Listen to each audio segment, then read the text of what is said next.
Our next speaker will talk about GeoRisk, which was mentioned yesterday. And kung si Doc Leo ay inabot ko, ibig sabihin mas bata ako sa kanya, ito naman susunod ay inabot niya ako. So we have probably what we would call yung third generation of geologists. And I'm also proud to say that this morning we actually have two women geologists from PHIVOLCS who are giving us this very, very important information about REDAS and GeoRisk. So our next speaker, she's also a graduate of Bachelor of Science in Geology from the University of the Philippines in Diliman, and she holds a Master of Natural Hazards degree from the Australian National University in Australia. She joined PHIVOLCS in 2007. Kung si Doc Leo ay 1984 at ako ay 1990, si Mabi naman ay 2007. So to talk about the GeoRisk Philippines initiative and the HazardHunterPH platform, let us all welcome Mabelline Cahulogan. She is Supervising Science Research Specialist of DOST-PHIVOLCS. Hello, magandang araw po sa inyong lahat. Mag-share lang po ako ng screen. Okay. So gaya nga po ng na-mention ni Dr. Villegas, ako po ay nag-join sa PHIVOLCS noong 2007 and nung mga panahon ding nang iyon ay kasagsagan din po yung tinatawag na READY project at ito po ay isang multi-agency project kung saan yung mga technical people from MGB, Mines and Geosciences Bureau, from Pag-asa, and as well as from PHIVOLCS, nagsama-sama po upang magmapa ng mga hazards at nakasama din po namin sila sa pag-disseminate ng mga mapa and as well as information dun sa mga far-flung barangays dito sa Pilipinas. So yun po yung background ng aking pagpasok dito sa DOST-PHIVOLCS at malaki po ang impluwensya po noon sa pagbuo po ng GeoRisk Philippines. So isa pong pribilehiyo na i-discuss ko po sa inyo ang GeoRisk Philippines Initiative and the HazardHunterPH. Last year, this was presented by Yusek Solidum and Secretary de la Peña to the President and the Cabinet. And there were recommendations presented, and thankfully those recommendations were approved, and including the addition of 15 permanent staff here in PHIVOLCS to continue the work that was started. In 2018, GeoRisk Philippines started as a multi-agency project. So ang background po nito, noong 2007, nagkasama-sama po ang DOST, Pag-asa, PHIVOLCS, Mines and Geosciences Bureau, NAMRIA, OCD upang magmapa at mag-disseminate ng mga information at magturo sa mga local government units. Noong 2017 po, nagsama-sama po ulit kami, yung mga technical people, yung mga staff po, at nagkaroon po kami ng training on data standardization. Pagkatapos po ng training na iyon, nag-usap-usap po kami and nag-agree na kailangan ngang ma-standardize yung mga information po na nakolekta na years ago and even future data that would be collected in a whole of government integrated system. And so in 2018, DOST-PHIVOLCS led this multi-agency project called the GeoRisk Philippines. So it was funded by DOST. So ang thrust po ng GeoRisk Philippines ay twofold. Pwede pong maituturing po ito na isang platform, isang physical platform kung saan isang whole of government ICT system kung saan yung mga personnel po ay magde-develop ng mga tools and method for data integration, for data management and assessment or analysis of the information for us to really optimize the information in the database system. And dahil po dito, hindi po mapipigilan na magkakaroon po tayo ng transparency and efficiency of systems because of the standardization and as well as the methods that have been developed. So, maaari din po itong maituturing na isang governance platform. where different stakeholders would be able to collaborate and share and standardize information, and as well as really think about and talk about the information and how those information may be utilized to the fullest. And consequently, the effect of that would be good governance. So dahil po nagkaroon na ng mga permanent personnel that would continue the thrust of GeoRisk Philippines, we continue to have this vision in mind to have the GeoRisk Philippines as a central source of information for accurate and efficient hazards and risk assessment. This to help government increase the nation's resilience to natural hazards. So kumbaga, ang GeoRisk Philippines po would strongly support initiatives or efforts by the government to help the country improve its resilience to natural hazards. So in all the GeoRisk platforms, yung mga physical platforms po na na-deploy na natin sa public, you would see this logo. This is the GeoRisk-PH integrated system or integrated database system. So dito po, dahil na-standardize na po yung mga information that were collected from the past, we've already introduced some mechanism to sustain the effort. You would see that we have a database system, we have methods, and everything is represented geospatially. So ibig sabihin po, lahat po ng information na na-collecta should be represented on a map. And that's why we have a location icon here. Okay. So imagine po na meron po kayong, or think about that Excel spreadsheet that you have in the office. So may mga information po, for example, may mga names or textual description of information, for example, ng mangroves or other things that you are collecting in the office. Now, when you want to integrate those information with other data, it is difficult to do that, right? Hindi po interoperable yung ating mga data sa kasalukuyan. But if we put location information to all those data dun sa spreadsheet po ninyo, may X and Y. Like for example po, ano po yung nakikita nyo? Halimbawa, yung gadget po, or yung cellphone na hawak nyo, or yung laptop po na ginagamit nyo po ngayon, even that has a location information. Pwede nyo po siyang ma-represent. Lahat po ng gamit, pwede nyo pong ma-represent sa mapa. Pwede pong may X and Y or Z coordinates. So ito po, dito sa slide, makikita natin yung iba't ibang ahensya na nag-contribute ng data sa centralized server and database system natin.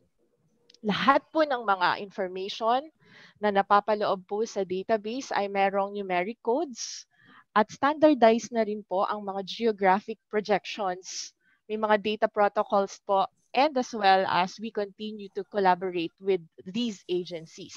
Sa simula po, yung mga nasabi ko, na-mention ko po kanina na nag-attend ng training, nakasama din po namin noong 2007 onwards, doon sa mga multi-agency hazard initiative ng government, yun lang po yung mga data doon sa GeoRisk database. So ito po yung PHIVOLCS, Pag-asa, yung Mines and Geosciences Bureau at ang NAMRIA. Subalit, nung nakita po natin na gumana ang mga data na nandun sa database system, minarapat po na mag-increase po tayo at dagdagan ng mga data at dagdagan yung mga analysis capacity ng platform.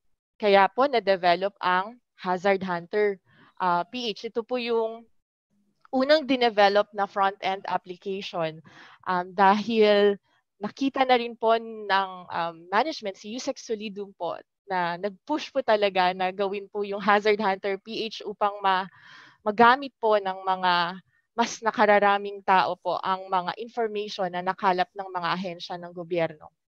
So, ngayon, meron na pong mga information from the Department of Education, from Department of Health at yung mga road network facilities ng DPWH at ang PSA data for administrative boundaries at yung census ng 2015.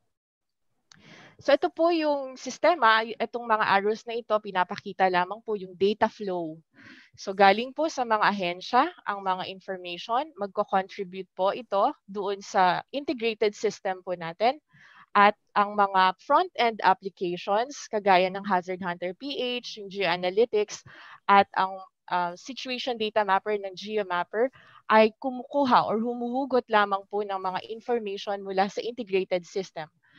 At lahat po ng mga information mula sa iba't ibang ahensya na na-contribute po dito sa ating database system, maaari din pong gamitin ng ibang ahensya. So for example po, ang PHIVOLCS, kung kinakailangan po namin gamitin ang mga location information ng schools, maaari na rin po namin itong magamit, huhugutin lamang po namin yung information mula sa database. Depende po sa agreement ng mga ahensya kung ano po yung extent ng pag-share ng kanilang information sa ibang mga agencies. Yung mga platforms po na na-develop under the GeoRisk Philippines ay ang sumusunod. Ang GeoMapperPH ay para sa data collection. So kanina po, nabanggit po ni Dr. Leo, ang paggamit po ng GeoMapperPH sa REDAS upang makakuha or makabuo po ng exposure database ang ating mga local government units.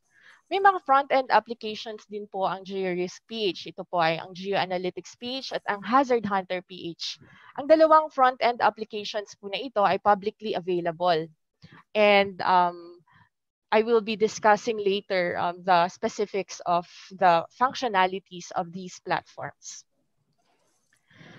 Ang GeoMapperPH po, ang tagline nito ay Map Anywhere, Anytime. So just in time, kahit po before COVID, we were already doing things online and we were already empowering the LGUs to even map out their exposure data or their exposure information even while at home or even while in the office. So mas lalo pong nag-bolster po ito nung nagka-COVID because we are limited in terms of going out to the field to really collect the information. But we are not hindered because the platform has already been prepared and we can continue on doing what we have started. So we would want to empower local government units and national government agencies in the collection of their data. We have realized po that the local government units and even other national government agencies are find it challenging to have their own GIS system. And so a lot of money may be spent up to hiring, for example, consultants to really do the analysis when in fact we can collect data and even use the data collected and analyze them for free. So the GeoMapperPH is a GIS system that LGUs and NGAs can use for free. We have the collector application. It's the exposure data mapper where we can collect population information and land use, natural resources, even lifelines and critical facilities. And hazards are already there because the system or the exposure data mapper just fetches the information from the integrated system.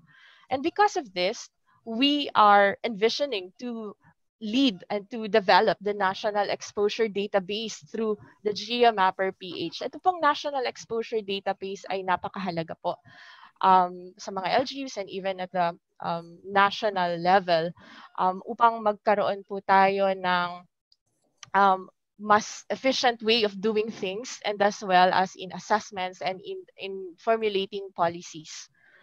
Last year also, through the National Land Use Committee, the DOST was tasked to lead the development of the National Exposure Database and to use the GeoRisk PH platforms to integrate things and to help develop the said database. When we have this GeoMapperPH used or institutionalized in local government units, then they may be helped in the development of the different required plans, no, by the government. The CLUP is one. So lahat po ng mga information na kakailanganin ng mga CLUP or other DRR or CC related plans that they need to collect, we can add as features dito po sa Geo MapperPH. And as mentioned earlier, we have been helping the REDAS team in the collection of information so that various sectors may be able to input those information in the assessment software of REDAS for impact assessment. These are some of the information that may be collected. So dito po mas nakafocus po tayo sa risk, no? And the collection of information for exposure, for example, yung location, yung sector, and some other general information. But we can really go into the detail, like what we are doing with in REDAS, no, na kahit yung anong klase ng bubong, anong klase ng wall, anong klase ng material, and ilan yung floors, we can do that and we can just add to this list here. Vulnerability information may also be added. So pwedeng social vulnerability yan, pwedeng economic vulnerability, or even yung structural vulnerability.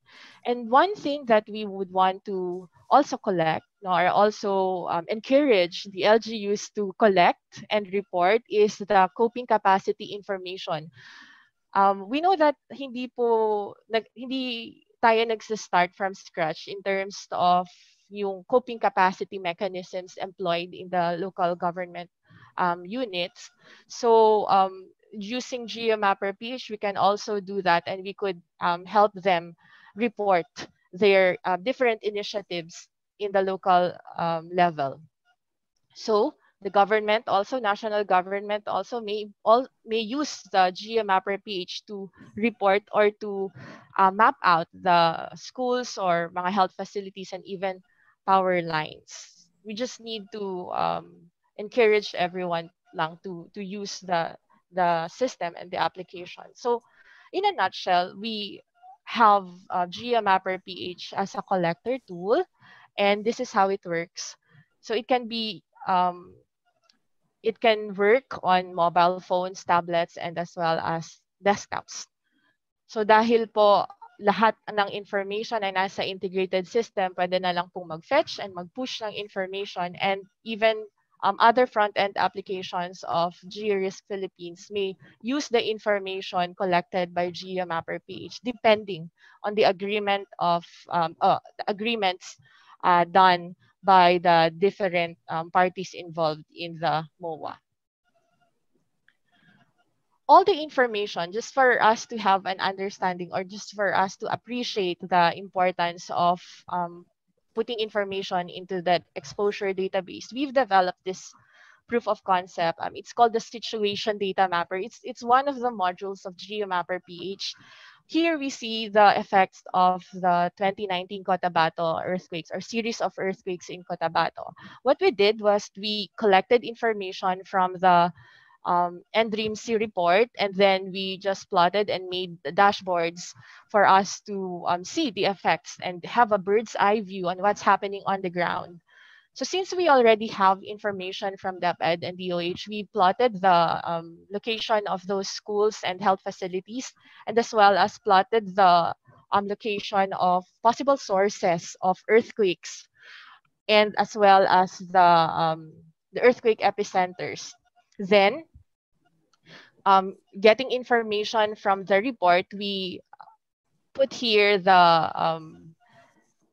assistance that the different municipalities receive from the national government. And we also have the total cost. This is also another proof of concept on the effects of Taal volcano eruption last January. Here we see the data from DSWD. No? So nandito po yung affected families, 68,000, and then yung families in evacuation center, and as well as the assistance received by the different municipalities in Batangas, and as well as the cost of damage to agriculture. So all this information are in text, no? So nandun sa report and DRIMC report, but we want to better visualize this. And so we developed this proof of concept to see if indeed the integrated system works and how will it better serve the decision making mechanism in the government. So having these maps and as well as dashboards, I think it would be more useful for decision making, and it will make things more efficient. So let us see here another prototype of the situation data mapper. We've just plotted here the schools and see here the different figures in this dashboard, and then the graphs also. And then this is the map showing us the eye of the typhoon.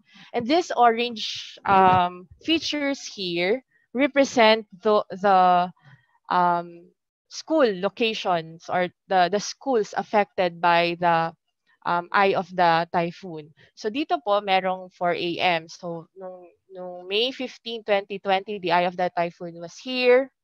And then the affected schools are these schools. And we know that these are the provinces.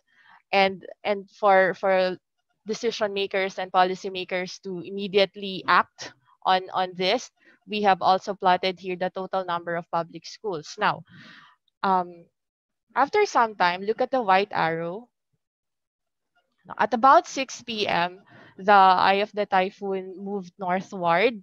And so the affected schools are this one and are represented by the graphs here. And further, nung 2 p.m., the eye of the typhoon moved further north. So you see here, if we have faithfully included or used the GeoMapperPH data collector tool, and if we have the national exposure database in place already, and we have example replacement costs for each building or for each, in this case, yung school, yung replacement cost ng bawat school, we can automatically compute, just using the system, the total replacement cost. Of course, this is just dummy data. Nag-example lang po kami. But this is really to show us the importance for us to collect the data and input the information before a disaster. Kaya po, ito yung pwedeng scenario na mangyayari kung tayo ay merong national exposure database. Would be able to calculate things faster, and in effect, we will be able to deliver services and goods faster also, and decisions in this manner. Okay, so lahat po ng nakokolekta ng GeoMapperPH ay polygonized. This is to encourage people to be more conscious of the hazards also, so that the assessment report or the hazard assessment will be more accurate. Kaya po, polygon data po yung ating minumungkahi na i-collect at ilagay po sa GeoMapperPH. So that's GeoMapperPH for us. Now we move to the second tool. This is the GeoAnalytics PH and risk analysis made easy. So after we collect the information, we actually hope to be able to use GeoAnalytics PH to make things a lot simpler, and to help the local government units generate summary hazard assessment reports for their different municipalities of areas of responsibilities. Data sources are included, and you could just click this data and methods portion of the GeoAnalytics interface, and you will be guided accordingly. And the official hazard maps are also made available, so that if you need further information on the hazards, you can actually do that and reassess and evaluate and validate the results. Now the calculation and the equations used to deliver the results are also all available online, and you could access those for reference purposes.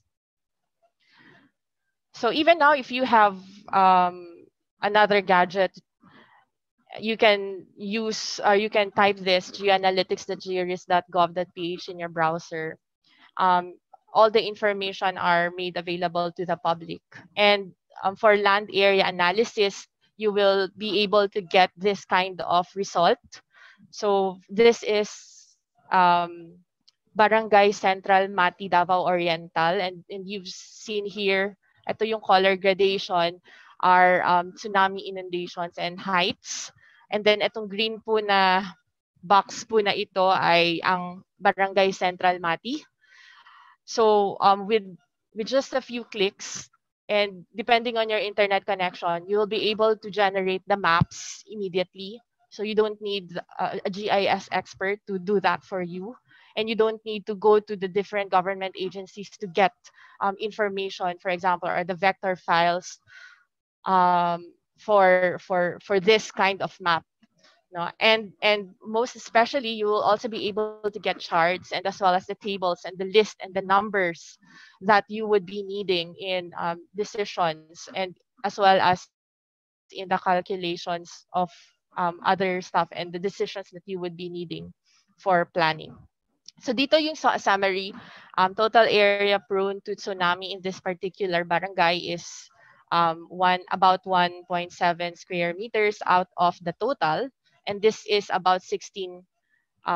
So we give the information, and then it's up to the local government to decide and as well as to plan, no, given this information. So what will I do with the remaining areas that are not tsunami prone, or what will I do with these areas that are tsunami prone? What would be the evacuation routes? And you will be able to do that because we have, or we can visualize those information because we have already the maps in place. For Batangas, for volcanic activity, for example, we also have here results of land area analysis for Batangas, and we have included here all the danger zones and kilometer danger zones, and as well as the land area that may be covered by specific volcanic hazard. So makikita nyo po, hindi lang tayo nag-focus doon sa prone areas, but we also show here the areas that are safe. And it's up for the LGUs, no, and other sectors to decide on how to do it and what to do specifically. So nandito na rin po yung land area analysis and the assessment. Now we've also used information from PSA for demographic analysis, and here we also show the number of people that are safe and as well as those that are prone to specific volcanic hazard. Dito po makikita natin kung ilan yung prone at ilan po ang hindi affected by the hazard. Okay, so if you just zoom in that particular summary report, you would see this, and then you would be able to download also this. Just click this option here and download the different information required. And since we already have the information from DOH, we can also see the different health facilities in Pagadian City that may be prone to tsunami, but not just those that are prone, but we are also plotting here in hospitals or health facilities that are not prone to tsunami. So lahat po yan, sabi dito, yung Pagadian City has 41 health facilities, and 8 out of the 41 facilities are prone to tsunami. Okay. So that's GeoAnalytics.ph for us. It's available 24/7 because it's online. So long as you have internet connection, it is simple because you just need to just click and input the information and just know what it is that you really want to analyze. And then it's reliable since we have verified government information from the mandated government agencies contributing or sharing the information, and it's sufficient since you get all those information in the GeoAnalytics.ph platform. You don't need to go to the different agencies to get the information yourselves. And now the highlight of this talk, and why highlight? Because you would relate now to HazardHunterPH. It's hazard assessment at your fingertips, and it's it wants to promote hazards awareness for everyone, individuals, families, and institutions. So ginawa po nating napakadali yung Hazard Hunter PH na kahit po yung mga estudyante po ay kaya po nilang gawing kaya po nilang gamitin ito para mag-hazard assessment sa kanilang mga bahay. Okay. So if you have your gadgets there or devices, you can go to hazardhunter.georisk.gov.ph. So you can type that. And you will be directed to the home page of HazardHunterPH. Okay?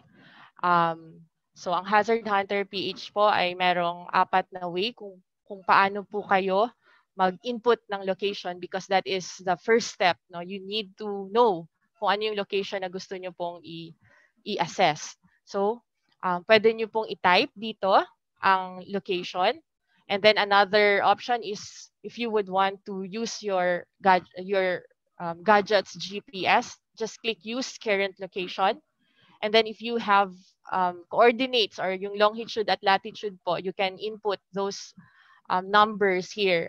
Just click use coordinates. And if you know kung saan po siya, ano po yung street na yon, at confident po kayo sa mapa kung saan po ito, go directly to the go to map view option and just double click the information. So this other portions of the homepage would include this explanation. And if you would see here the logo, it just says that all the information that's being used by the application or by HazardHunterPH comes from the GeoRisk PH integrated system. So these are all the government agencies contributing information for analysis in HazardHunterPH, and this is just some acknowledgement. Now, if you go to the map view interface, you will see this location tools again. Now, very important po yung location information po na ito. And then again, there are options 1, 2, and 3. So you can enter the location. You can use your GPS, not your phone's GPS. You can input long lat. And as well as you can just zoom in or zoom out a particular area if you know the location on the map. Another category here in HazardHunterPH is the display option. So dito po sa display option, merong 5 na category pa. And gusto ko lang po na i-highlight din po ito kung gusto niyo po yung mga names ng streets and other base maps that would give us elevation information, no? And elevation details. Then we proceed to the hazards. Hazards information includes seismic or earthquake information from PHIVOLCS and as well as volcanic information, again from PHIVOLCS. Hydrometeorological hazards come from DNR, MGB, and the DOST Pag-asa. So kapag clinic nyo po yung bawat isang hazard po na yan, lalabas po ang mga na-cleanse and standardized information already from the different agencies. Okay, so here we also have severe wind from Pag-asa. For the exposure information, we have school information from DepEd, no, to show us elementary and secondary schools. We also have DPWH road networks. The primary and secondary roads are also in HazardHunterPH, and you can do analysis. Later I will be showing you how. And then PSA administrative boundaries are used, and as well as the census data of 2015. And the location of DOH facilities like hospitals and health centers are shown in HazardHunterPH as well. Coping capacity is a new category that we just released recently. So ito pong coping capacity, may mga na-identified safe open spaces area in the National Capital Region. And ito po ay na-generate ng NAMRIA. We evaluated, PHIVOLCS did a earthquake hazard assessment to define kung ano po yung mga safe open spaces. And then NAMRIA, together with DILG, validated those information. Okay, advanced layers would give us information on peak ground acceleration and spectral acceleration. these are from DOST-PHIVOLCS. Engineers may really be interested in this information. So not necessarily, hindi po natin to ginamit for the hazard assessment result, but engineers will find this useful. Okay, other resources available in HazardHunterPH are the earthquake and volcano monitoring. So now you would be able to know yung alert level status ng mga vulkan and even the earthquake plots as reported by PHIVOLCS using HazardHunterPH, because it is a one-stop shop, no, for hazard assessment. And so we've also deemed it important for us to show yung activities ng mga vulkan natin. A hazard assessment overview for now is available for active volcanoes. And then download maps would allow us to download hazard maps from PHIVOLCS. And these are in regional, provincial, and municipal scale map layouts. And then yung glossary of terms, kung meron po kayong hindi maintindihan kung ano po yung words, you can refer to the glossary of terms and see the definitions in this section. And then this part here would give you links to the different platforms developed by GeoRisk Philippines. So this will provide you with access to the different platforms as well. Okay, so dun po sa home, sa map view, meron pong makikita nyong tatlong lines. So that 3 lines there would allow you to either extend, no, or decrease the scope of the map view, and then the home will make you return to the home page. And then if you want to contact us, then you could just do that. And for you to display the legend, no, although we are working on how to make it simpler and to make it more user-friendly dito sa legend. But for now, you could go to the upper rightmost portion of the interface and then just click this. Ito po yung icon niya, and then the legend will show. Hopefully po malabas po naman or ma-deploy po namin yung legend in a simpler manner. But for now, we hope that you would bear with us. And then the assessment panel is here. So you will see here all the assessment results. We also have ruler. Sa tingin ko po hindi po masyado to nagagamit, but you can use actually the ruler function of the HazardHunterPH to measure the bearing. Ito po yung distance or yung direction po nung line with respect to something. And then you could also manually measure distances using this ruler function. And if you want to delete a particular hazard assessment, you just need to click this refresh button para po ma-delete. Okay. What else? Okay, ito po yung instruction kung sakaling nakalimutan nyo and then nandun na po kayo sa map and then nakaligtaan nyo kung anong gagawin. So here, just double click or double tap a particular area on the map and you will be given the hazard assessment result. Okay. Hazard Hunter is the country's one-stop shop for hazard assessment, no? And it's an online consultant. You can treat it as a hazard doctor. Okay, so halimbawa, gusto nyo pong malaman, pupunta po kayo sa isang lugar and then you would want the hazards. Ito ba ay matatamaan ng tsunami just in case magkaroon ng malakas na lindol offshore. Then you could consult the HazardHunterPH. Make it your friend, no? Make it your GIS specialist also. I, for one, am using HazardHunterPH for my GIS needs. And we are giving all those information for you to even plot out the hazards information without you having to consult a GIS expert. And the information here are coming from different government agencies, and just like GeoMapperPH and GeoAnalytics, the services or hazard assessment services offered by HazardHunterPH is free and available 24/7. So kaya nga po, pwede po natin siyang tawagan na online hazard doctor or online hazard consultant. no? Unless you really need our opinion on a particular matter, then you can call us. Now, let me show you how to conduct hazard assessment using HazardHunterPH.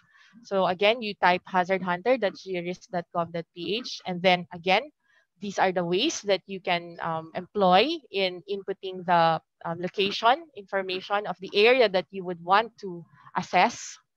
And for example, I would choose House of Representatives here in Quezon City. Let us see what's the assessment for that particular building that I chose. So if you type House of Representatives, then options will be shown. So click nyo lang po itong House of Representatives and then click search. And then you will be directed to this map view. So nandito na po yung Congress, ito daw po yung South Wing House of Representatives. So this is the building that we want to assess. So ano po kaya yung magiging assessment nito? Even now, you can do this. This will be shown you while you wait. You can read trivia from DOST-PHIVOLCS, and then just wait for about 15 seconds. And then you click the result, see result, and then you will be given this figure. So ito po yung map, and this is the hazard assessment result. So makikita nyo po, merong dark blue line at merong light blue line. Ano po itong mga to? So the dark blue line would give us information on the distance from the West Valley Fault. So kung susubaybayin nyo po ito, baybayin nyo po ito and go about 1.1 kilometers based on this map, makikita nyo, i-zoom out nyo po, makikita nyo po yung transect ng West Valley Fault. And then kung i-zoom out nyo pa po ng mas malakihan, you will also be seeing the location of the Taal volcano, which is the nearest active fault from that building. So punta po tayo dito. A seismic assessment means earthquake assessment.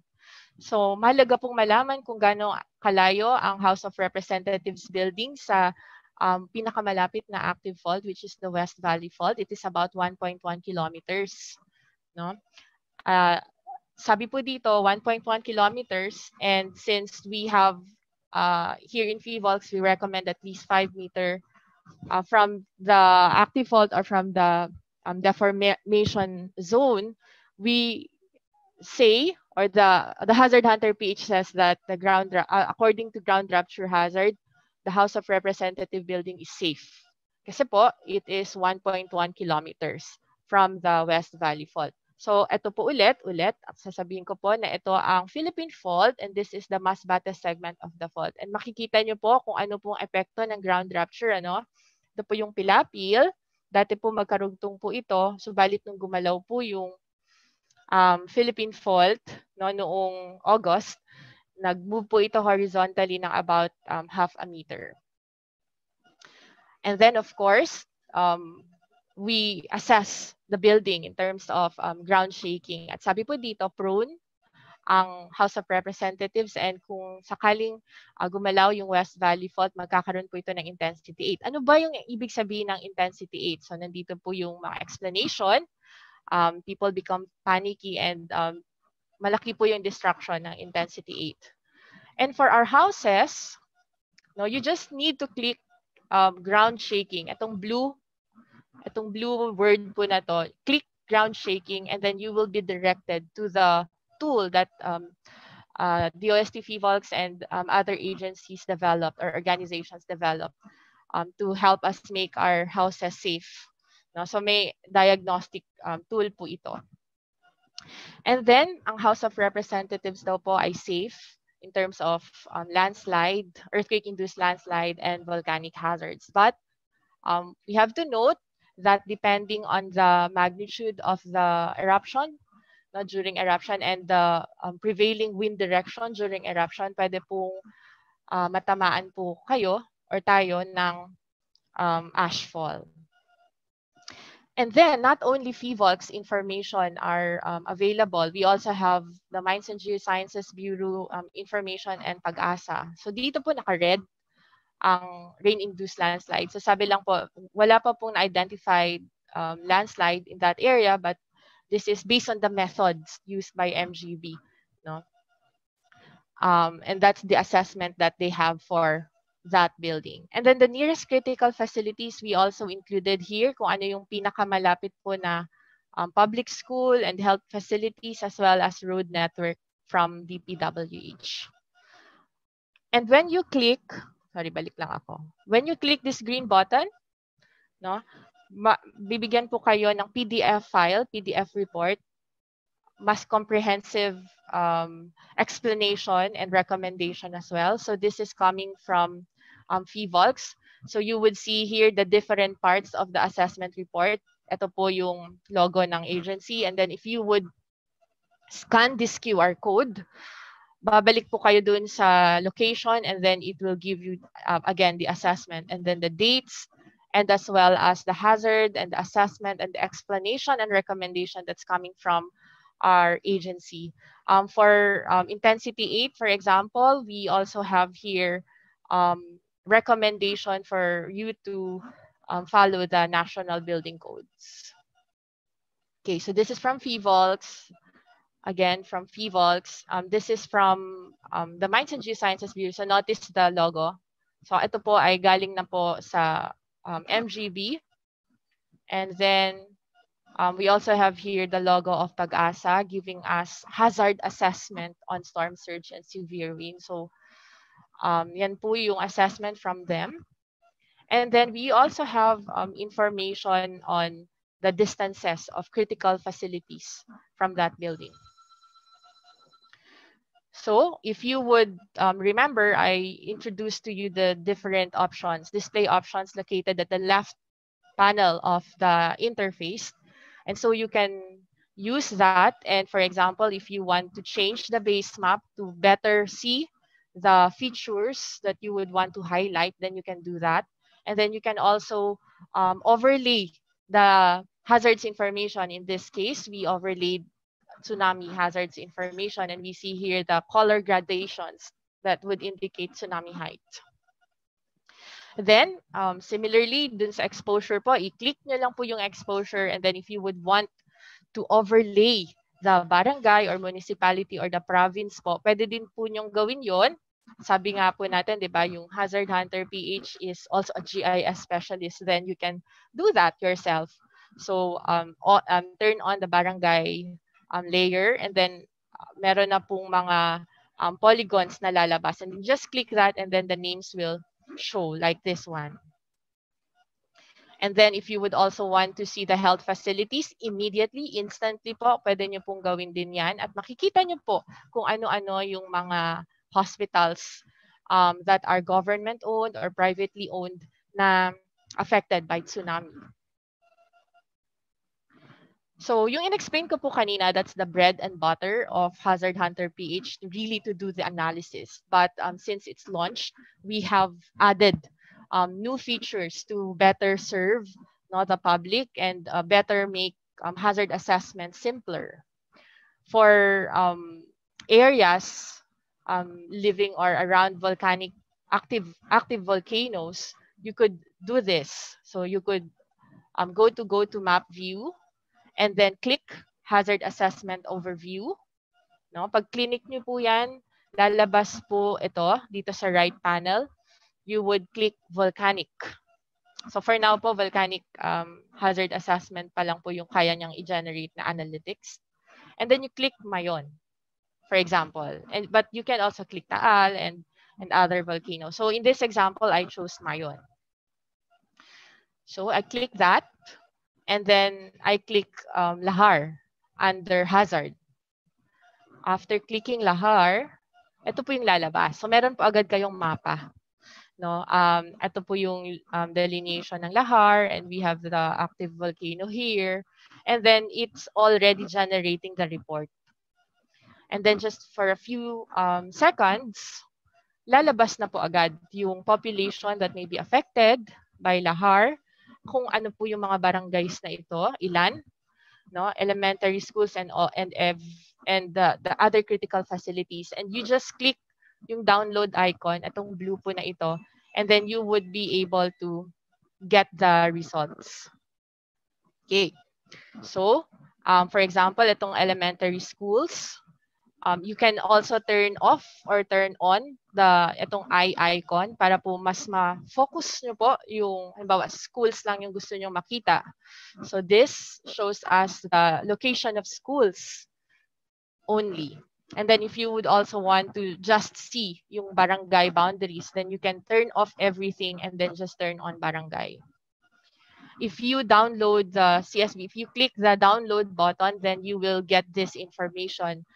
Just recently also, we've allowed users to download the Excel file para mas maganda po yung format niya.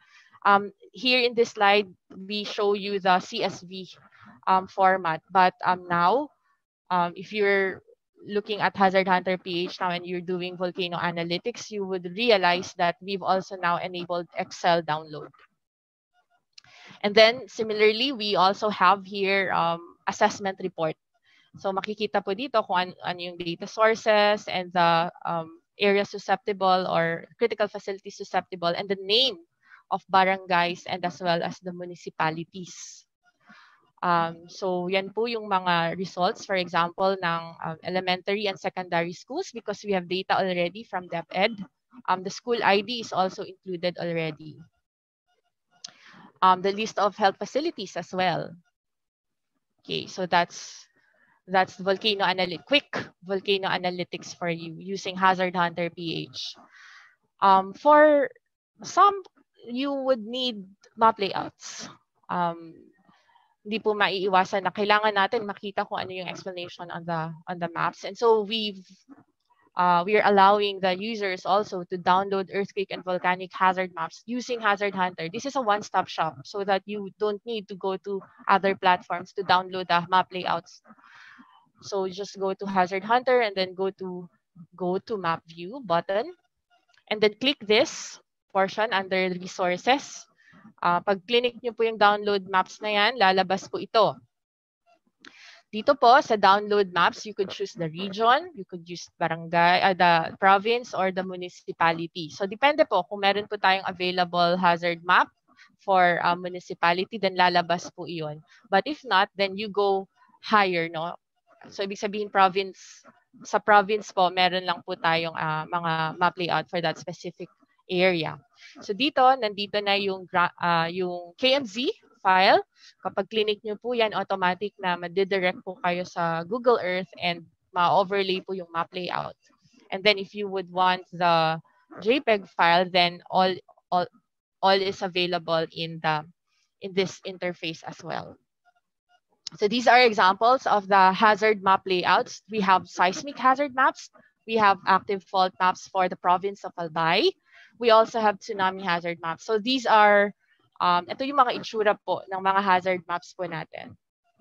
And then we also have volcanic hazard maps. So ito po yung mga layout ng mga volcanic hazard maps po natin.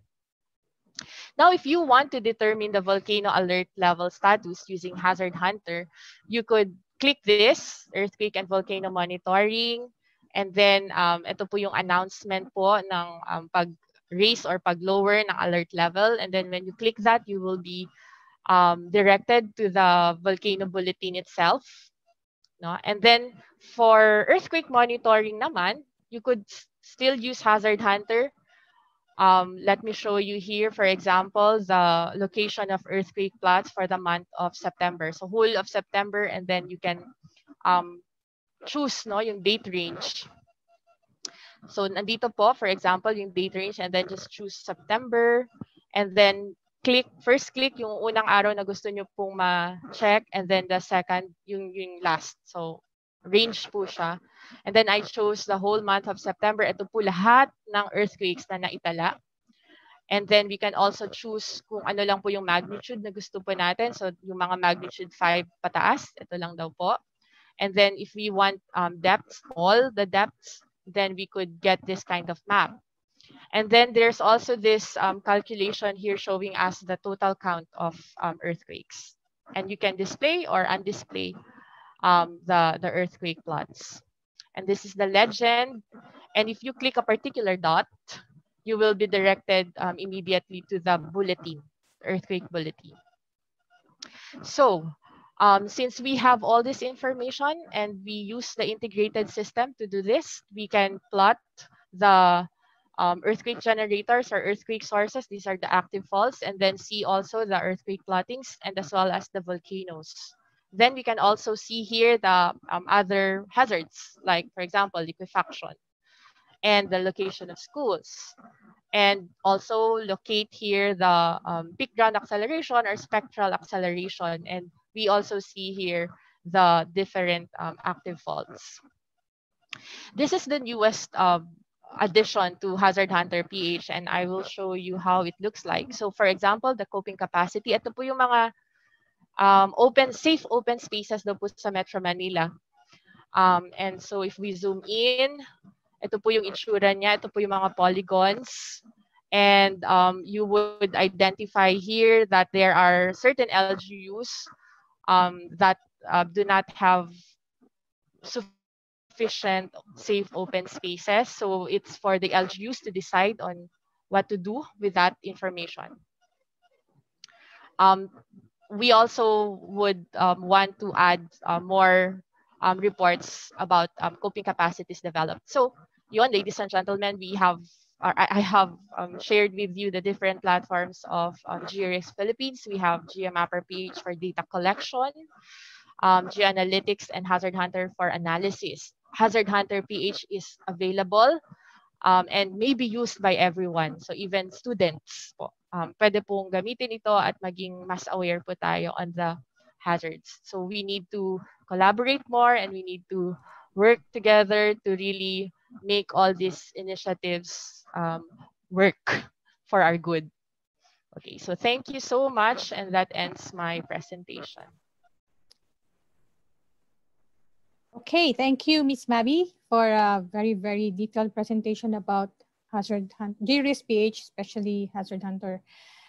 We have a bunch of questions and we still have time because we really would like to entertain all yung questions niyo po. We appreciate ang inyong mga katanungan na nakapost sa chat box. But before that, we would like to acknowledge the presence of many representatives from the various committees sa House of Representatives.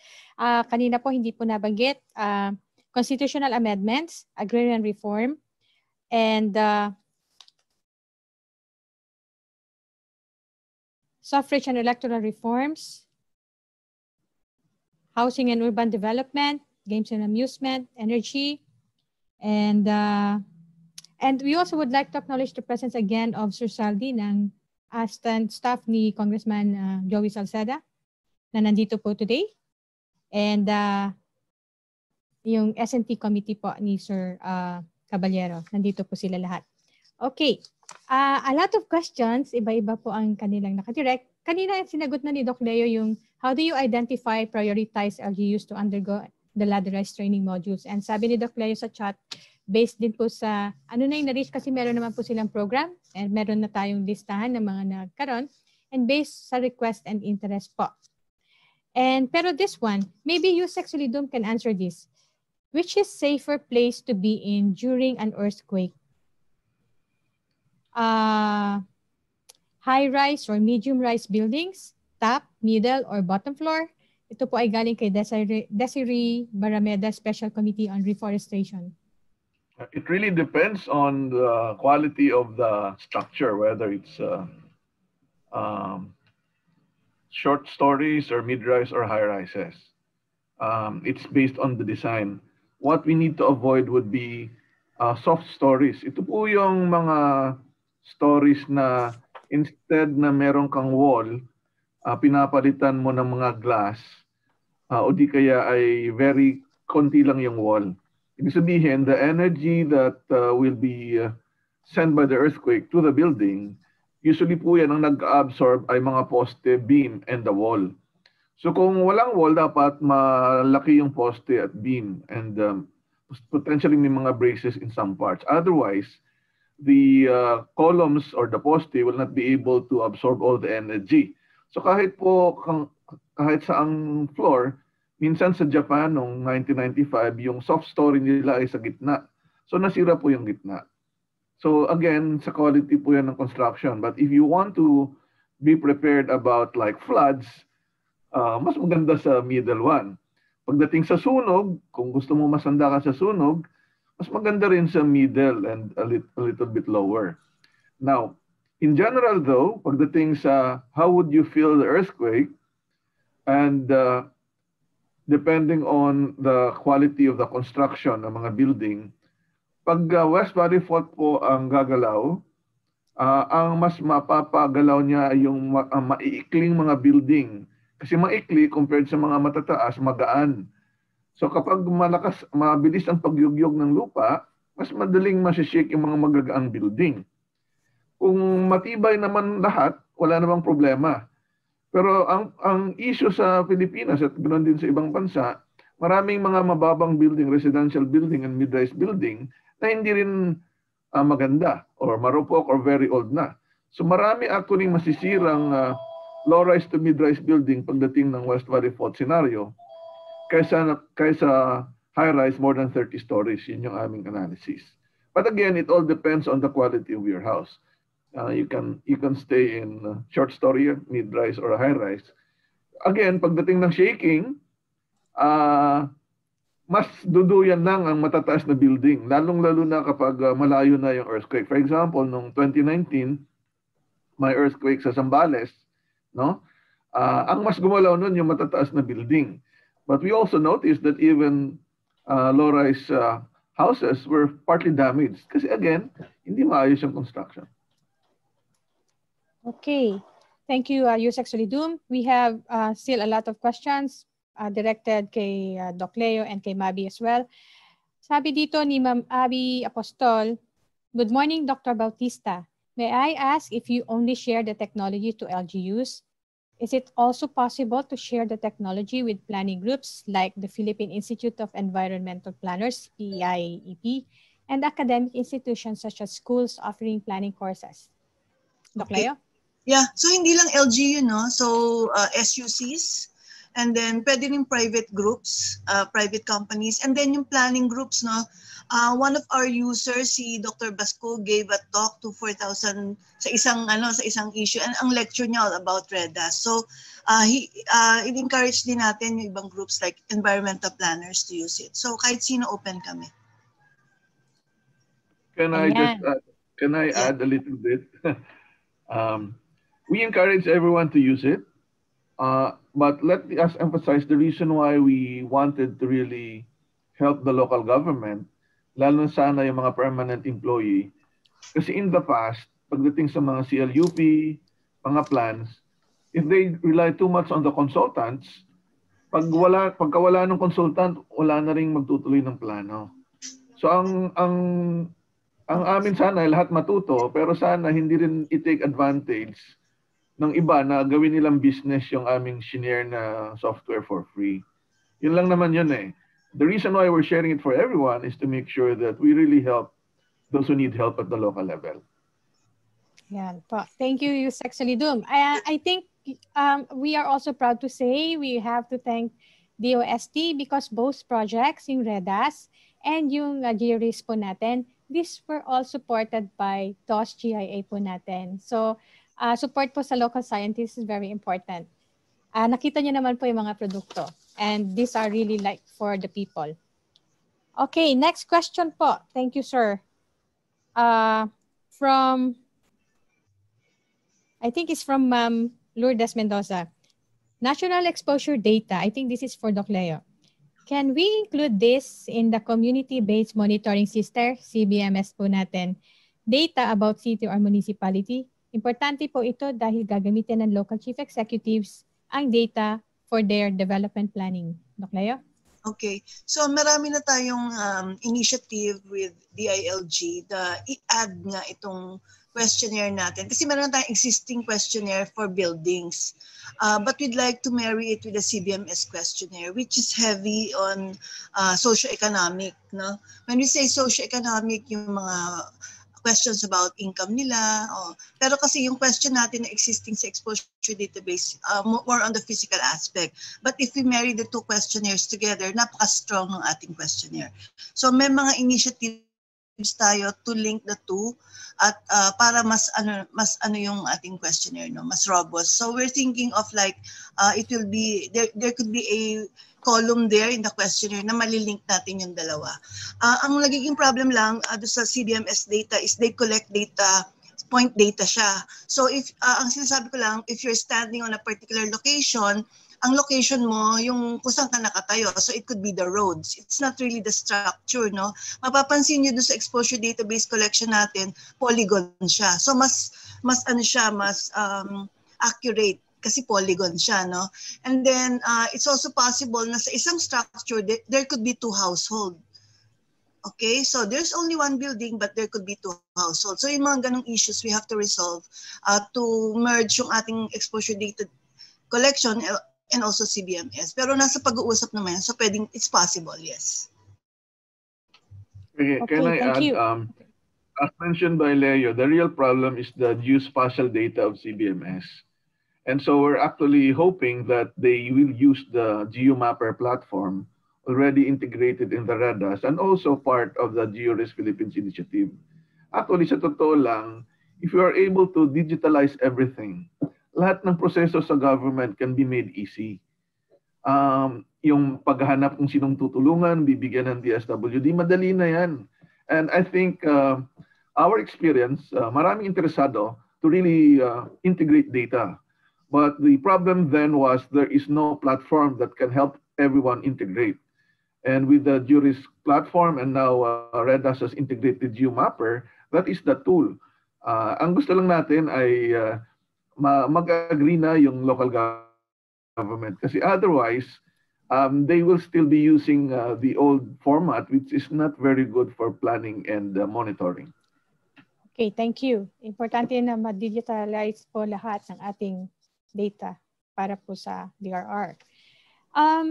This one is from Marilyn Manait from the Committee on Housing. And I think Leo or Yusek or even Mabi can answer this. When buildings collapse due to earthquakes, that's the only time we know that these buildings are substandard. The steel bars are not enough or are seemingly not the required thickness. How do we make sure that the data we gather accurately reflects what's on the ground? That saw collapsed buildings in North Cotabato and Davao in November and December 2019 respectively. Sige, ako muna, sir. Mahirap yung tanong, walang diretsyong sagot, no? Walang diretsyong sagot. Kasi ang manner na pag-collect na natin ng data by building type, building typology, okay? Yung pinakita kong mga pictures. And by looking at the pictures, usually ang mga talagang strict as implementation ng building code will be like yung mga C1 and all. Yung mga, I'm not sure kung yung W1 ay bisan kasi nagtatayo lang mga tayo or yung mga kapitbahay, mga ganun. So, yung mga ganun hindi natin alam. So, since hindi natin alam yung mga ganung information, what we do in computing for the impacts is the fragility curves. So, bawat type of building, meron tayong kaakibat na computation na pag ganito yung intensity, alam na natin ilan ng percent na madadamage siya. So even without the information on whether they adhere or not to the building code, we can still do the computation. So it's outside. Pero maybe in the future, if we have that additional information, it will help. But right now, since we don't have that information at our fingertips, then we can still proceed with the computation. Basta alam lang natin yung mga building types. Ngayon, paano natin malalaman kung tama yung pag-assess ng building? That's why we encourage the LGUs to do it. Kasi alam nila talaga what's on the ground. Ang ginawa lang natin sa PSA data is to infer the information using wall and roof, which is probably not so accurate. But if the survey is done by the LGUs themselves, then alam natin mas accurate yun, supposedly, dahil silang mas kabisado kung ano yung nandun sa kanilang neighborhood, no? So I hope partly, probably I was able to answer, but hindi diretso na masasabi ko na alam kagad natin yung information from the building. Okay. We can have some idea of what can happen to the buildings, as already mentioned by you. But moving forward, because there are many uncertainties in the actual materials and the actual design of the building, ulitin ko na kung sakali na yung ating mga itatayo mga bahay at building ay again naka-database na, mas madali na nating malalaman. But even though the houses were constructed, we have some guidance on how to assess. Nabanggit ko kahapon, pinakita ko sa isang slide, how safe is my house assessment at binanggit na rin sa chat. No? Magagawa po yun. And this can easily be done for a big percentage of the houses in the Philippines. The issue would be on the taller buildings, no? Because from outside, you will be able to look at the design and have some idea, but then more specific evaluation need to be done by the engineers. Second, there are also design changes and the professional freedom of designing things. If you notice in Mindanao, especially for example, Cotabato, Davao del Sur, and Davao City area, there have been buildings in Davao City, for example, that seemingly were okay, but suffered cracks. No? But the buildings did not collapse. However, significant damage in some of the units. May mga design po kasi na ang design ng engineer and of course with the owner would be as long as hindi mag-collapse yung building, makakalabas ang tao, walang mamamatay, that would be okay, no? Performance-based design. Pero nasisira yung mga wall. So ibig sabihin, yung occupant nun, lugi na kung siya pa ang mag-aayos. So dapat kasi sa ating bagong Building Act, dapat may transparency issue dyan. Ano dapat ang ine-expect ng isang buyer ng isang unit on the building, what will happen? Depende yan sa design.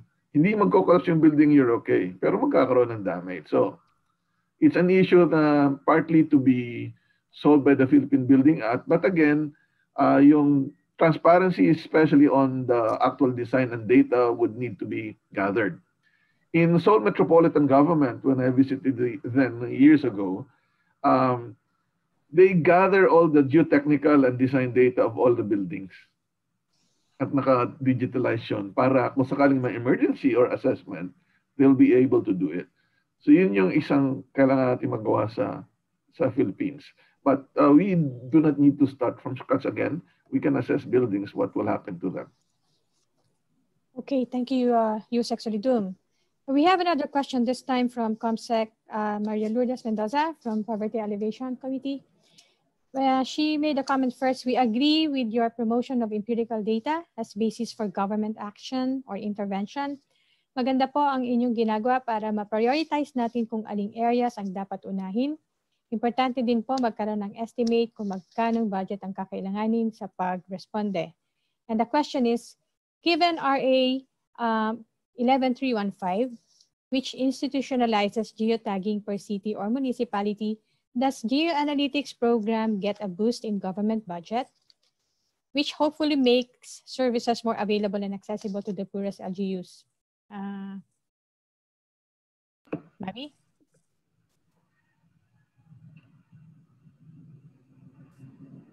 Sir? Si Sir po. Okay. Okay. So Yusek daw, Yusek. Budget.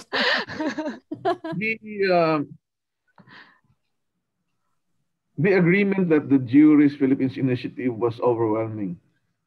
And I heard many cabinet secretaries that it will be a game changer for us if we follow the formats that we have proposed and everyone would support. And even beyond government, I've discussed with some people and they're very interested in using this. In fact, many international partners are using the platform already. The real issue is establishing the national exposure database. Money may not be that an issue for us, but for those that will be filling up the database, it will be good if they are trained and also they have some funds to do this. Now, of course, funding would be needed by all government agencies. Again, as mentioned yesterday, part of the funding that was lost for us was partly to have more support with the GeoRisk Philippines Initiative and REDAS. But there is funding. But geotagging is a must for everyone, for all government agencies and the local government. And it's not simply geotagging, but making sure that the data are stored in a format that will be interoperable for the LGU across national agencies, and even those that would want to avail of it from the public or the private sector. We need to be sharing data which are accurate, otherwise sayang lang. No? So yun po, it's not there yet, but we have recognized the support. Ms. Cahulogan already mentioned that DBM approved funding for 15 additional positions just for the GeoRisk Philippines initiative, because this is such an important platform for government. Okay, thank you, Yusek, again. Marami pa pong naka-line up, but I hope you stay because we have very important questions coming up. Again, for Doc Leo, with a given scenario on the vulnerability of the Philippines situated in the rim of fire and the frequent earthquakes we have experiencing lately in the different places in the country, how does REDAS response vis-a-vis with the pandemic situation? We have the country vis-a-vis social distancing and other limited physical restrictions. I answered that already, but maybe I'm not sure if I got the questions correctly. But ang intindi ko, ano yung adjustment na ginawa ng REDAS due to this pandemic? So ang sagot ko lang dyan, we were conducting online trainings, and then aside from that, kasi dati face-to-face, ngayon online na. And then pangalawa, yung pag-collect ng exposure database, dati foot survey yung tuturo natin. Ngayon using street view. So in the comfort of your home, pwede ka magtingin ng mga buildings and answer the question dun sa sa device mo. And you're able to develop your exposure database even if you're in the office or even work from home. So yun yung adjustment na ginawa namin. I'm not sure if that's the question being asked of me. Yeah, I hope we answered your question correctly, ma'am. Yeah, kay Ma'am Imelda po yan. Riamon. Next question from Sir Efren Cortez, Legislative Committee Secretary ng Energy, sa Energy po. Committee ng Energy. May I know with what government agencies has been collaborating with to synchronize plans and programs to improve disaster preparedness? Sir, para sa inyo to. Well, essentially, it should be the National Disaster Risk Reduction Management Council. If you talk about just simply preparedness, preparing how to respond, that would be to be led by DILG. Of course, again, as a secretariat and coordinator, OCD should always be there. The problem in this kind of setup is that many other organizations are doing other things. So that's why the Department of Disaster Resilience is such an important legislation already passed in the lower house, where we will provide the focus in all phases of disaster risk management and disaster management, from prevention, mitigation, preparedness, response, and recovery through the Department of Disaster Resilience. We need to put up capable people there so that this coordination will be much better.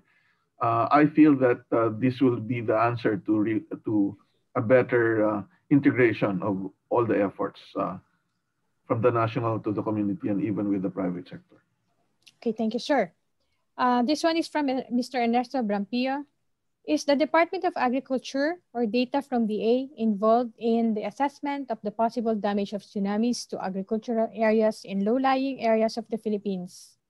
He's from Bureau of Soils and Water Management. DA po.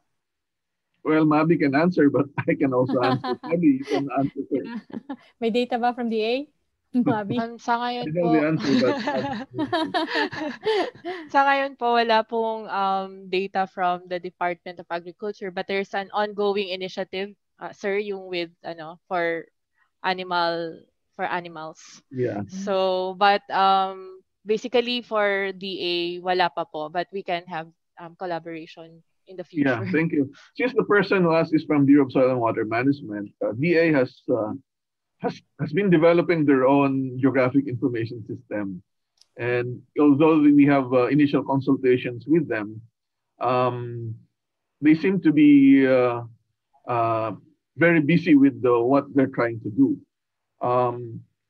We have been saying to all agencies that we will not get your data, and we're actually trying to facilitate things for them and for everyone. As your question implies, it's very important for DA to be able to evaluate the impacts of all the hazards, not only to agricultural crops and marine products, but also the facilities. So siguro po kayo po ang pwedeng makatulong because other agencies are really sharing their data because they really need help. DepEd, for example, but DA has a more advanced geographic information system. And I think just like many other organizations, those who have more advanced system may realize that they don't need data from other organizations. I think that's really wrong. We need to be able to share information. Hindi naman po ipapakita yan sa public if you don't want to. We can restrict access to information. We can restrict access of information to an agency lang. They can just get the data from us or use our platform. So there are many modalities of using the GeoRisk Philippines initiative, given security and other concerns. Okay, we have, sir, thank you. Can I add something? Yeah. Kasi dun sa Department of Agriculture, meron kaming crop dot sa REDAS, and we'd like also to collaborate with them kasi we'd like to check also the results that we're getting dun sa estimate ng agricultural losses due to severe wind and flood. Makita natin yung yield losses, and one of the information na kailangan natin be from DA. And before, i-mention ko din yung sa bago nating tool na dinidevelop for REDAS, yung damage assessment from lahars and also from ashfall, na pwede nating i-apply dun, especially from sa Taga-Albay, no, yung representative natin, na hindi lang tayo sa earthquake or but also for volcanic impacts. So, thank you. Oh, okay. Thank you, Leo. I hope I'm not missing. Mahaba po itong listahan. One question again from... Sandali. Yeah. Sige. Ay, sorry. Okay. Meron, nakalimutan ko. Yung palang isa pa, yung satellite rainfall monitoring, no? Useful din siya sa LGU kasi pwede ka maglagay ng virtual rain gauge anywhere, even in your home, and then ma-estimate mo yung rainfall. So, kung may mga operation center, pwede nilang ilagay. So, hindi ko lang na-mention yun. Yeah. So, yun. Thank you, sir. We just need to make sure that we actually explain to you what we're doing, although we are doing things beyond our mandate. But we discussed this with other agencies where we can actually use the platforms that we have to share information even from agencies. So for rainfall, we can get satellite data. Ginagamit din ng Pag-asa yun. For like example, yung sa NGB data, we also share this to our platform. So I think more than before, in my experience in government, more and more agencies now realize that sharing data and working together will actually make our work much faster than doing it alone. So I'm very happy that all our efforts since 2005 or 6 with Leo and many of you are bearing fruit because we have influenced middle-level employees from other agencies who are now higher ranking to really appreciate that we can cut bureaucracy by having a platform and by simplifying things. Yes po. User-friendly, public-friendly para mas madali po ang ating data interoperability po ng mga systems. One question na na-miss out ko kanina. Sir, can GeoRisk PH help local government reduce risk from lahar hazards and lahar-related catastrophes? This is a question from Ma'am Rita Macabulos. Oh, Mabi. Binalik kay Mabi. Mabi? This is also part of training. Well, yung GeoRisk PH po, nagbibigay po siya ng mga calculations, but eventually the LGU should decide and formulate the plans.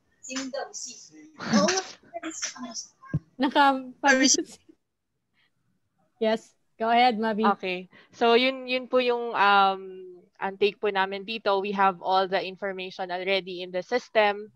and with the local government units actively or proactively using the information to make their plans science-based, then I think yun yung contribution po ng GeoRisk for them. Yeah, that's very true, no? And again, I think we need to have more people, stakeholder involvement in planning and decision making at the local level.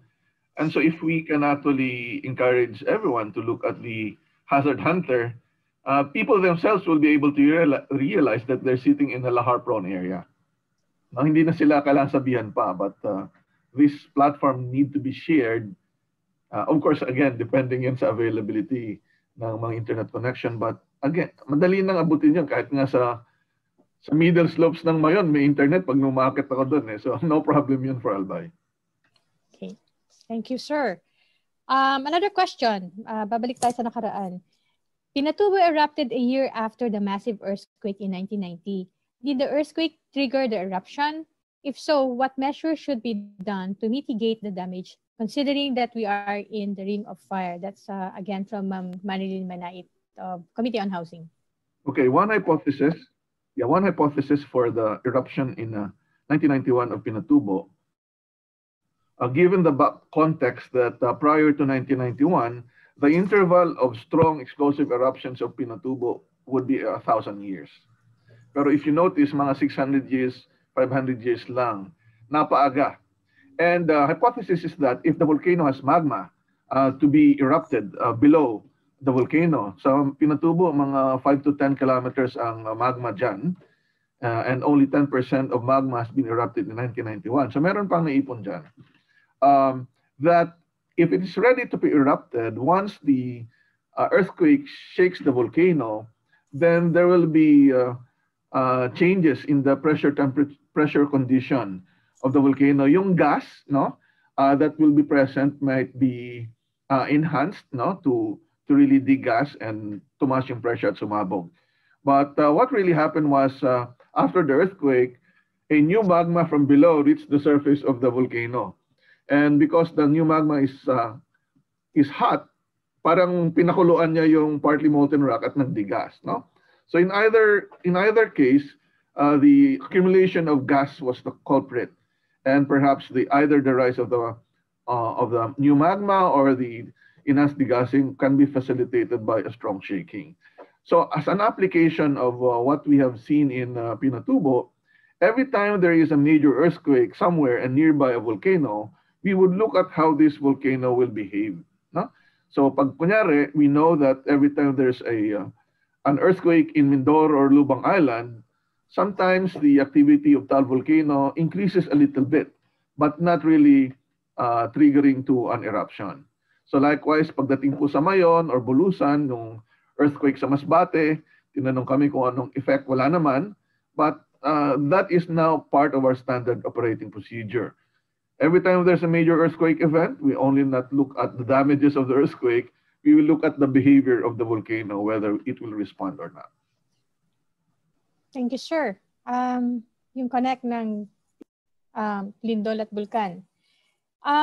Before we proceed with two more questions, we again would like to acknowledge po office po ni Committee on Science and Technology, ComSec Dax Caballera, and of course working with Director Lita Suerte Felipe. Sila po sa DOST ang may pakana ng lahat ng ito. And last two questions, I think, pag wala na po nag-post.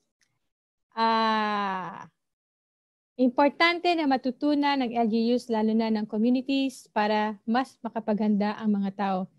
Okay, tapos ito. I know, bago to. In the case of earthquakes, can people still live in areas where the epicenter is? In North Cotabato, where new faults were discovered in November 2019, many barangays were classified to be non-habitable after the earthquake.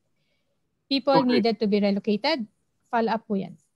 Okay, the faults in Cotabato that moved in the last quarter of 2019 were not newly discovered. We have already mapped this prior to the earthquake events. Perhaps the factual statement would be newly mapped faults, no? In fact, we will be releasing a new set of maps for Mindanao. We just reviewed it this week. as we discover and map new faults in Mindanao. It's not because they just appeared recently, simply because new maps are available on satellite images can be utilized to map the area. Compared to Luzon, Visayas, yung Mindanao, in the past many years, hindi masyadong na-map out yan. So now, when nagkaroon na ng available images, nag-focus na kami doon. Kasi dati, hirap na hirap kaming maka-interpret ng mga faults. Now, the question is whether the people can still live in the epicentral area. The answer is yes, as long as they are not in the areas highly prone to landslide. No? Pagdating po sa fault, as long as you're not on top of it, you're okay. So yun po yung restriction. But pagdating po ng landslide, and that's the reason why several barangays in Cotabato, Davao del Sur area were advised to relocate away from the highly prone slopes, hindi lang po kasi earthquake ang magti-trigger ng landslide movement, pati rin po yung ulan. And that has been happening even before. So yun po yung reason. So pwede pa namang manirahan as long as they're not in the areas highly prone to landslide. Okay, one question pa from Mr. Efren Cortez. May I know if the PHIVOLCS is collaborating with DPWH and the local engineering districts on the matter of recalibrating structural design factors from the Committee on Energy po siya? Okay. Again, let me clarify that PHIVOLCS is not into actual design of buildings. We have our own engineers that can evaluate buildings.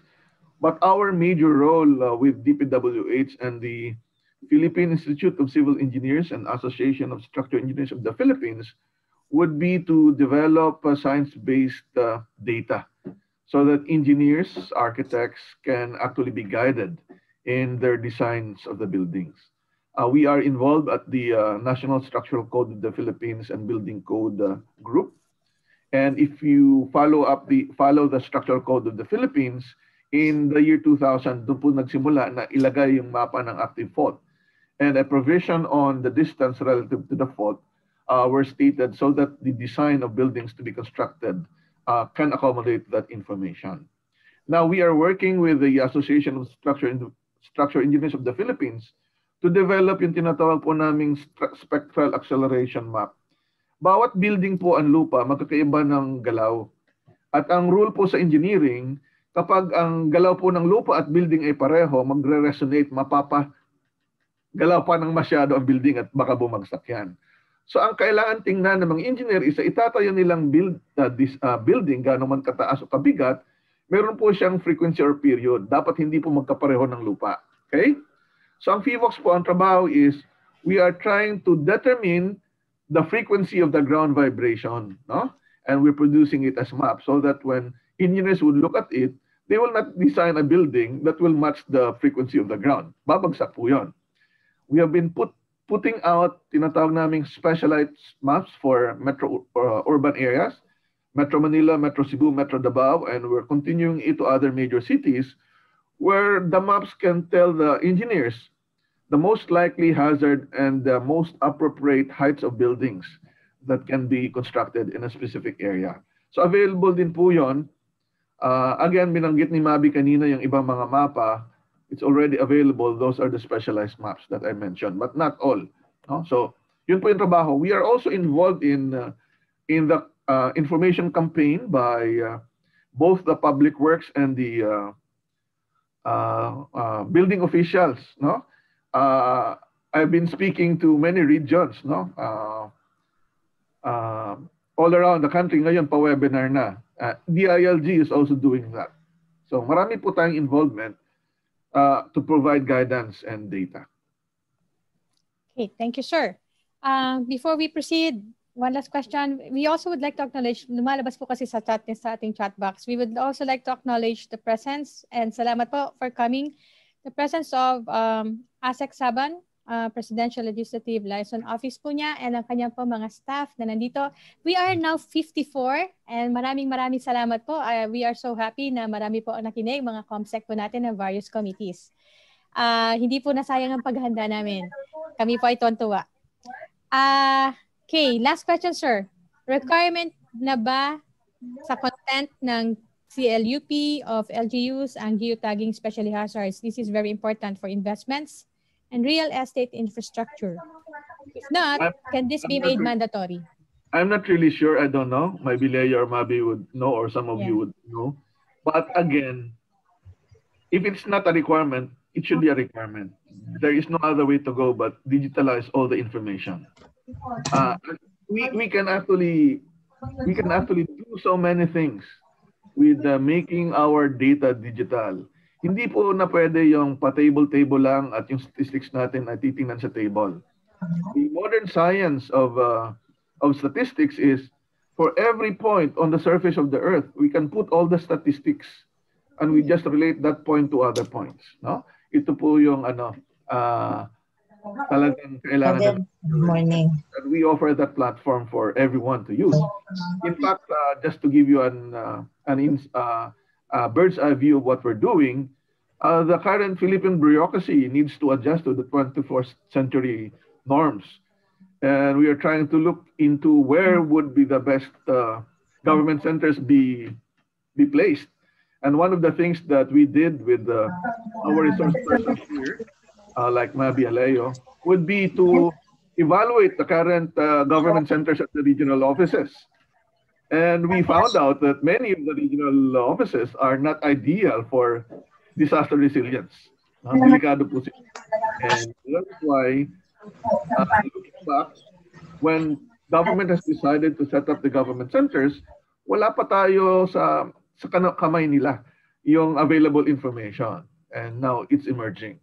So better planning needs better geospatial data which are digitalized and integrated. Okay, thank you, sir. Well said. Lalo na po importansya ng ating mga data na magagamit po nating lahat, hindi lang po ng isang ahensya. I don't see any more additional questions. May reminders po ba from the organizers, Secretariat Group, evaluation, attendance, kompleto? And again, maraming salamat. Pero bago po tayo matapos, meron pong request, isang photo op na naman para po sa atin. Please turn on your camera. Ready na ba yung kukuha, Lucy? Para po makuhaan po ng photo. And lahat Just po ng ito photo, ay... Apo, I'd like to remind everyone, all the committees, if you need information from us or assistance from us for your efforts, even beyond what we do in the disaster, we are very willing to help. Kasi if other agencies would have this information in their own hands and share data with us, mas mapapadali po lahat ng trabaho natin. And we can develop more services. Thank you. Any reminders? Meron po kaming ipopost po itong recorded version sa FB po natin.